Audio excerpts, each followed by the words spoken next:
Bismillahirrahmanirrahim. Assalamualaikum warahmatullahi wabarakatuh. Alhamdulillahi hamdan katsiran thayyiban mubarakan fih kama yuhibbu rabbuna wa yarda, wa ashhadu an la ilaha illallah wahdahu la syarikalah wa ashhadu anna Muhammadan abduhu wa rasuluhu la nabiyya ba'dah. Kaum muslimin wal muslimat, a'azzani Allah wa iyyakum. Para pemirsa yang dimuliakan Allah Subhanahu wa taala, ada sebuah kaidah fikih yang berbunyi al-yaqinu la yazulu bisyak. Keyakinan tidak akan gugur hanya disebabkan datangnya keraguan-raguan. Keyakinan tidak akan gugur disebabkan keraguan-raguan. Yang pada kesempatan kali ini akan dibahas beberapa contoh penerapan dari kaidah tersebut dalam masalah-masalah terkait masalah ibadah puasa. Baik para pemirsa yang dimuliakan Allah Subhanahu wa taala, kaidah fikih al-yaqinu la yazulu bisyak, yang artinya keyakinan tidak akan gugur disebabkan keraguan-raguan. Jadi keyakinan yang ada di awal, yang sudah ada di awal, itu tidak akan tergeser hanya disebabkan keraguan-raguan yang datang setelahnya.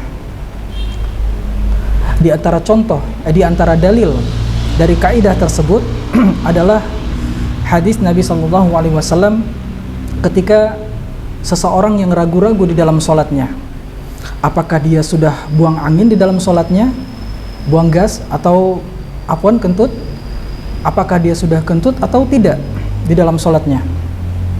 Maka kata Nabi SAW, la yansarif hatta yasma'a sautan aw yajida rihan. Janganlah dia tinggalkan sholatnya, janganlah dia berpaling dari sholatnya sampai dia mendengar suara. Ya, maksudnya di sini adalah suara kentut. Ya, maksudnya di sini adalah suara kentutnya dan bukan suara dari orang lain, suara kentutnya sendiri. Dan atau mencium bau atau mendapati bau, janganlah dia tinggalkan sholatnya atau janganlah dia berpaling dari sholatnya sampai dia mendengar suara kentutnya atau mendapati baunya.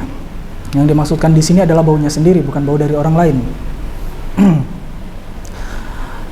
Maksudnya, para pemirsa yang dimuliakan Allah, maksudnya adalah janganlah dia terburu-buru, tergesa-gesa untuk meninggalkan sholatnya, untuk berpaling dari sholatnya, untuk pergi dari sholatnya, sampai dia yakin bahwasanya dia benar-benar telah kentut. Sampai fix, saya kentut tadi sudah, berarti sudah batal. Kalau tahapannya masih dalam tahap ragu-ragu, maka janganlah dia berpaling dari sholatnya. Kalau dia sudah yakin, oh iya saya sudah kentut tadi, maka dia langsung tinggalkan sholatnya. Karena di antara pembatal sholat adalah buang gas atau kentut. Kentut menyebabkan wudhu seseorang menjadi batal, dan sholat tanpa adanya wudhu, maka sholatnya menjadi tidak sah.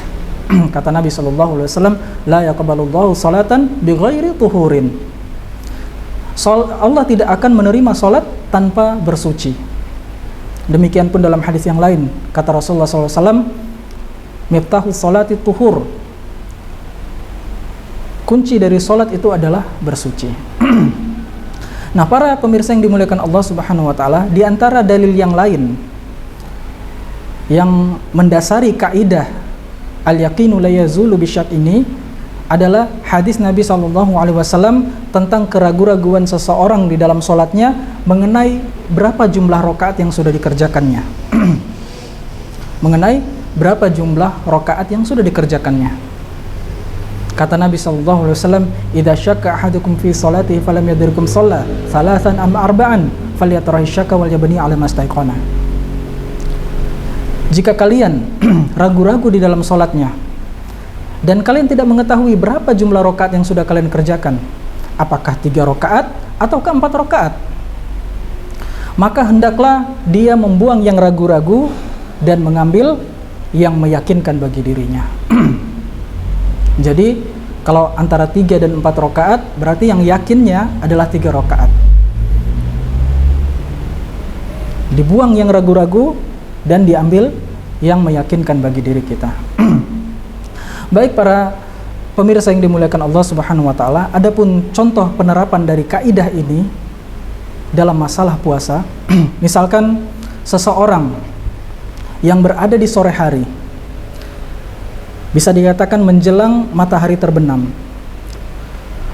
sementara dia dalam keadaan berpuasa dan dia ragu-ragu apakah ini sudah masuk waktu berbuka atau tidak, apakah ini sudah masuk waktu berbuka ataupun belum, maka janganlah dia berbuka sampai dia yakin benar bahwa sudah masuk waktu berbuka, ya.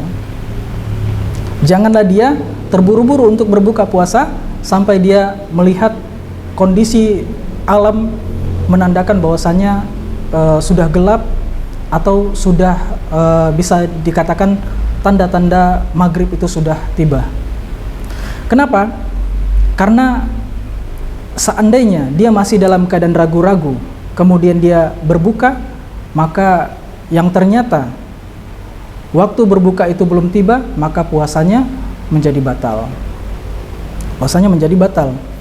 Maka tidak mengapa kita menunggu beberapa waktu kemudian, kita menunggu beberapa waktu untuk meyakinkan diri kita bahwasanya waktu berbuka itu telah tiba. Di antara contoh penerapan kaidah tersebut dalam masalah puasa adalah misalkan seorang wanita. Yang seorang wanita ini di Ramadan yang lalu dia memiliki hutang puasa dikarenakan haidnya. Lalu dia ragu-ragu, di Ramadan lalu dia memiliki hutang puasa, dan misalkan di bulan Sya'ban atau di bulan Rajab dia ingin membayar hutang puasanya, dia ingin mengqadha puasanya. Sementara dia ragu-ragu, berapa sih hutang puasa saya di Ramadan yang lalu? Apakah 7 atau 8? Atau berapa? Misalkan yang diragu-ragukan adalah antara 7 atau 8. Maka harusnya dia mengambil yang lebih hati-hati, ya. Harusnya dia mengambil yang lebih hati-hati, yaitu misalkan 7 atau 8 hutang puasa saya.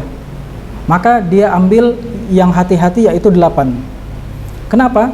Karena seandainya dia mengambil 7 hutang puasanya, yang ternyata yang sebenarnya hutang puasanya adalah 8, maka dia kekurangan 1. Akan tetapi jika hutang puasanya yang sebenarnya adalah 7, kemudian dia membayar 8, maka hutang puasanya terpenuhi, pembayaran hutang puasanya terpenuhi, qadha puasanya terpenuhi, dan adapun satunya dia memiliki nilai tersendiri. Maka para pemirsa yang dimuliakan Allah Subhanahu wa taala, mudah-mudahan Allah Subhanahu wa taala memudahkan kita dalam menjalankan ibadah-ibadah kita di dalam bulan Ramadan. Semoga Allah Subhanahu wa taala menambahkan taufik dan hidayahnya kepada diri kita. Subhanakallahumma bihamdika asyhadu an la ilaha illa anta astaghfiruka wa atubu ilaik. Wassalamualaikum warahmatullahi wabarakatuh.